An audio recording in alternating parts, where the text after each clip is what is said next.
Logamnya itu nikel, yang putih itu, lalu yang di tengah ini ada besi, lalu yang di pinggir sebagai penajam ini adalah baja. Oh, luar biasa. Jadi baja diapit oleh nikel dan besi, jadi selain tajam dia juga kuat, Pak. Luar biasa. Ternyata rumit ya. Wah, zaman dulu. Di luar kerumitan dari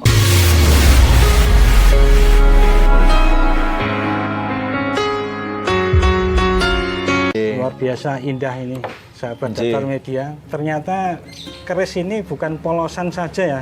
Ada relief-relief guratan-guratan di kedua sisinya ini tentunya pengerjaannya sangat lama sekali. Om, dalam membuat satu bilah keris ini seorang empu itu mampu menyelesaikan berapa lama, Om? Waduh, kalau zaman dulu dengan alat yang sederhana bisa berbulan-bulan bahkan bertahun-tahun ya.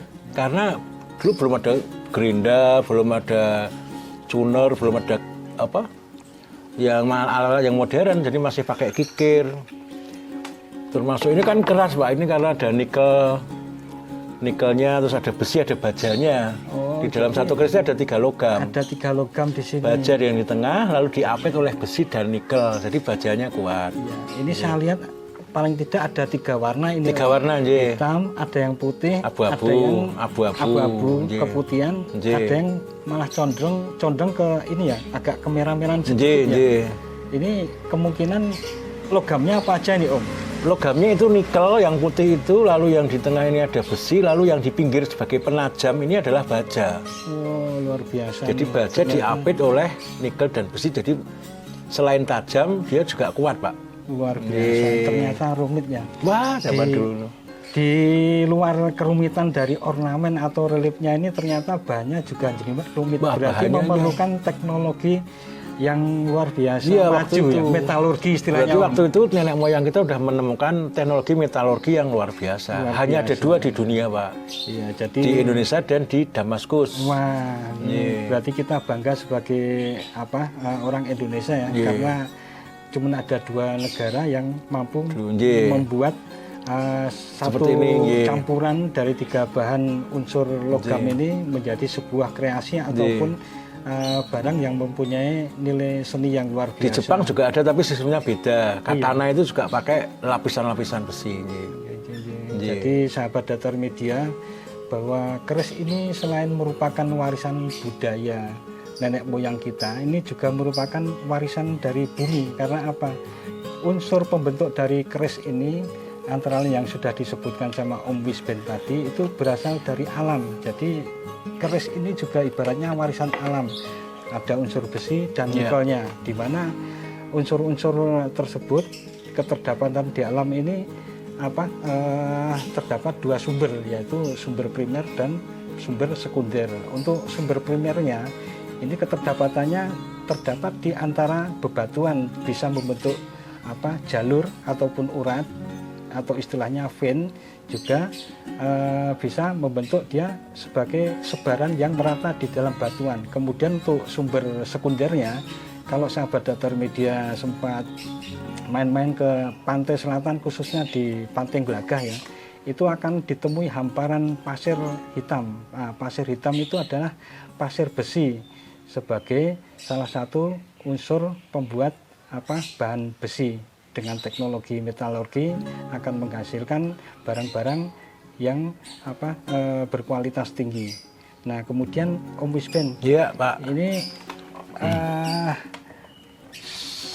selain keris Om Wisben, dari sisi warangkanya ini, nah ini biasanya atau secara umum atau ada syarat khusus sebagai bahan yang digunakan, terutama untuk material kayunya ini? Oh iya Pak, kayunya kebanyakan kayu timoho, Pak.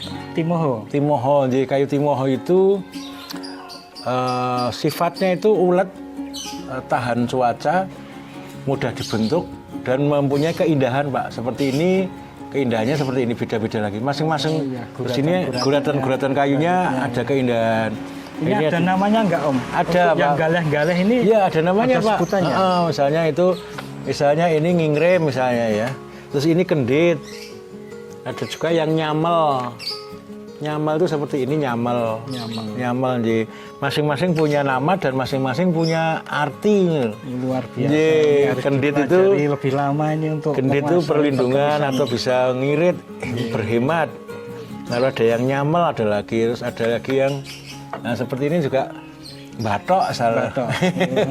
Lumayan ini Kayak Timoho. istilah-istilahnya cukup Nggih. unik dan ada nggak Om secara filosofinya tentang perkerisan ini antara iya. yang bentuk sederhana ataupun yang Iya. meliuk-liuk atau Nggih. misalnya lo ya. Iya. Itu secara filosofinya gimana Om Bisben? Lo itu adalah ke kiri dan ke kanan, itu kita dituntut selalu bijaksana untuk berpikir. Jadi kalau kita punya sesuatu permasalahan, problema harus kita pikirkan secara bijaksana ke kiri, ke kanan untuk mencapai satu tujuan. Kalau ini Luar biasa. ini adalah seperti perahu ya, seperti perahu. Kita bolehlah ke kiri sebentar tapi harus balik ke kanan dan menuju kepada ketuhanan. Kalau ini perahu, ini orangnya, jadi keris itu ibarat orang hidup di masyarakat di dalam samudera kehidupan. Kadang-kadang ada ombak, ada godaan-godaan. Nah, ini rintangan orang hidup itu seperti orang naik perahu lah, seperti itu. Mantap. Naik Falsafah perahu. atau filosofinya dari keris ternyata Nggih. memiliki arti yang mendalam sekali. Tidak ada ujung pangkalnya ini, Pak. Ya, Kalau dari sini ujungnya kan di sini. ya. Ketika disarungkan, tapi ketika ditarik ujungnya jadi di sini.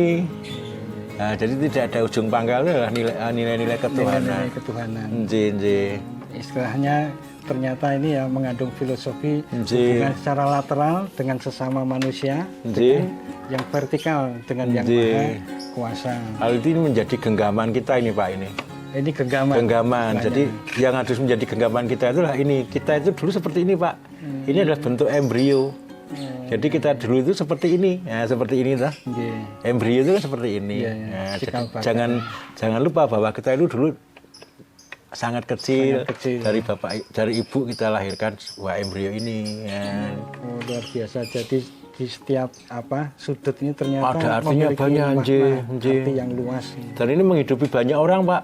Iya. Yang bikin pendok ini tidak bisa buat ukir. Oh, gitu? Iya, jadi menghidupi keluarga 1, 2 yang buat ini, 3 yang buat ini, 4 yang buat ini, lalu ada yang khusus membuat gandarnya di dalam ini. Wow, ternyata Masing-masing ini, Pak. ternyata ini Belum lagi empunya. hasil kolaborasi dari beberapa Iya. skill Beberapa keluarga. satu. Kalau beli keris berarti ada 7 keluarga yang keluarga terhidupi. yang terhidupi. Yeah. Belum sama resellernya ya, Bu? Resellernya, belum ada maklarnya. Belum ada maklarnya.